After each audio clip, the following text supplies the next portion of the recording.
I made it through Star Citizen's biggest sale of the year without buying any new ships. Okay, I bought an armor and weapon kit because I'm a sucker for sleek looking gear, but overall I held back considering the amount of new ships and stuff that were shown off. I ended up holding back in my spending a bit, but that doesn't reflect the overall community who has officially spent more money in a single month on this game than at any other point in Star Citizen's history. The International Aerospace Expo, aka IAE, is over, and somehow Star Citizen seems like it's on course to break last year's insane funding record where the game made $113 million. A truly crazy figure for any game, let alone an alpha crowd-funded game. Now, the new hot ships released around this event were the Argo SRV tractor beam tugboat type vessel, the Crusader Spirit, in which the cargo variant also uses the new tractor beam tech, the Sulin alien starter ship, which is honestly a insane over-engineered masterpiece, and then there was a concept ship sale for the Arastra, which will be a large-sized mining ship that'll be capable of mining, refining, and a large variety of gameplay. Now, beyond the new ships, there were of course giant capital class ships, skins, and everything else. And I think because the game is bringing in a lot of new eyes and potential players from this year's hugely successful CitizenCon event and trailers, those new players are going to town on the ship sales, helping the number grow to over $22 million raised during IAE alone. Now, funding juggernaut stuff aside, CIG is also progressing fast with other features being NDA tested and then of course leaked to the public.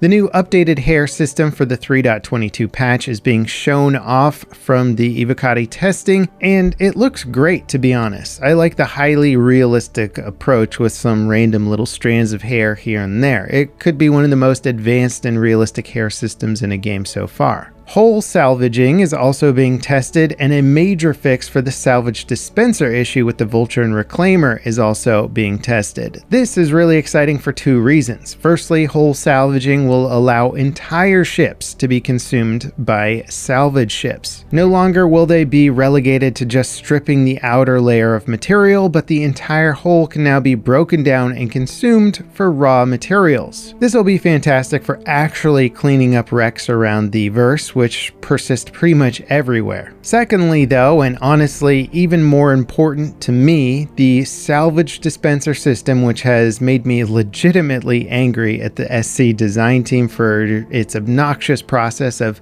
having to leave your seat, run down to the cargo bay, move a box around, then run back to your seat, and then repeat this process over and over and over again. Well, this has been solved, and it's been fixed in a really simple and elegant way. Now, instead of the salvage dispenser filling up with 1 SCU worth of material and then needing to be manually extracted before you can salvage more, it has a storage buffer. This buffer is 14 SCU in the Vulture and 720 SCU in the Reclaimer, meaning you can basically salvage an entire cargo bay's worth before needing to actually dispense from the dispenser. That might mean that you could actually fill up your cargo bay and then fill up your buffer for double the take, though I'm not totally sure if that's going to be how it works. Now, furthermore, the dispenser can output larger boxes, with the Reclaimer getting entirely new dispensers that can do 16 size SCU crates. In case you're worried that you might actually have to dispense 720 tiny 1 SCU crates around, it shouldn't be the case anymore and should be relatively quick to get the larger crates situated. This in itself is such an important update for that profession. I was legitimately excited to do salvaging, then I ran into the cumbersome mechanics, got legitimately disappointed with it, and now I am excited to get back into it. Also, the Reclaimer Claw seems to be getting some updates. This is that thing that's supposed to pull apart ship hulls and will potentially become the greatest troll device of all time. A spaceship with a giant robot arm. What could go wrong?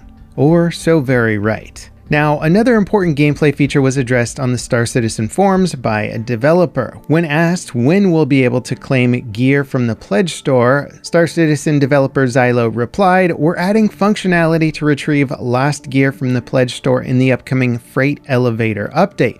We'll share more information on exactly how it'll work as we get closer." Now, this is exciting, and it also gives us a better understanding of when to expect a very important feature. Basically, when you buy a ship with real money in the game right now and then lose it, well, you can claim it back via the insurance system. There's of course a time requirement to avoid too much abuse on the system, but it means that if you spend money, you can always get your ship back. However, when it comes to personal gear like weapons, gadgets, armor, etc. that you buy and or it becomes account bound, there's no way to get these items back if you lose them. You just have to wait until CIG does a patch and a reset. It's a pretty big downside to buying what essentially could be one-time use gear for every patch. And finally, CIG has a mechanic for retrieving these items and is coming with the highly anticipated cargo elevators. The downside is that we don't have a release date for these elevators. They seemed really close to releasing several months back, but I think they realized that the tech was actually going to be tied into stuff like hangar instancing,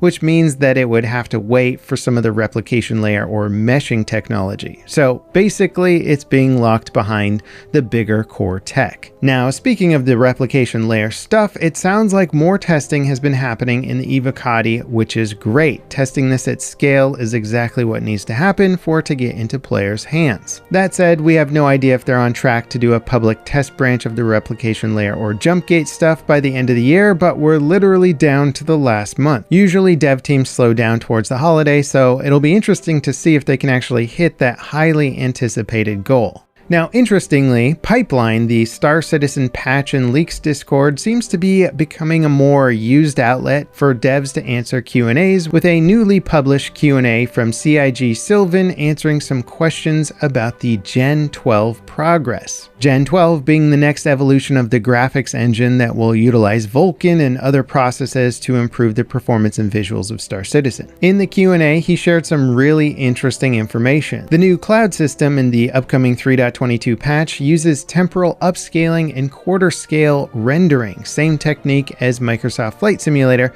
which should improve efficiency and performance. This is great news for players, especially since, some planets like Crusader are nothing but clouds. They should hopefully render much more smoothly. He also mentioned that if you're CPU bound, Vulkan should be an improvement. Not so much if you're GPU bound. DLSS, FSR, and CIG TSR should also help. These are some of the AI upscaling technologies that have helped so many games improve their frame rate. This is really great news to hear, and I think that most players out there are probably CPU bound with Star Citizen, so expect performance bumps across the board. Now, when asked about being able to integrate some of the latest Unreal Engine tech like Nanite, the developer said that this would require a complete rework of all of the assets in the game, so don't expect it. Now, obviously, this is a little disappointing to hear, as it is a major boost to large-scale landscapes and environmental rendering and asset scaling in Unreal Engine 5. But I believe CIG can get around this with a good level of detail scaling system. They have been pumping out some of the most impressive visuals that I've seen in any video game, so I believe they can create their own system that will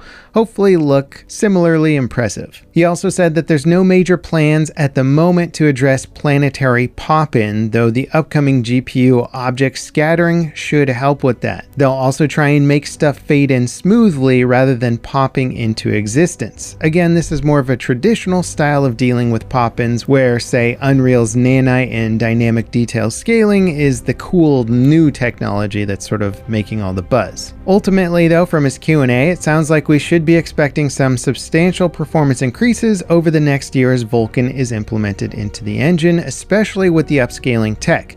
I'll admit I'm a little sad that it seems like Nanite is going to be a bit too tricky to implement, but I also think that CIG can probably address pop-in pretty well with some finesse and probably some smoke and mirror tech. Anyway, Star Citizen is clearly forging ahead at a very quick pace, much faster than I'm used to. I'm curious though, do you think Star Citizen will get some of the public or tech branch testing in before the end of the year for replication layer or the jump point testing?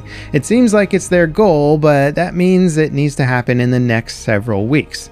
Let me know your thoughts in the comments, and if you enjoyed this video, give me a like, hit that sub button, and ding the notification bell to beat that YouTube algorithm with me. Next up, check out this video on the toxic underworld of Star Citizen's org player base. As always guys, thanks so much for watching, and I'll see you next time. This is Level Cap, signing off.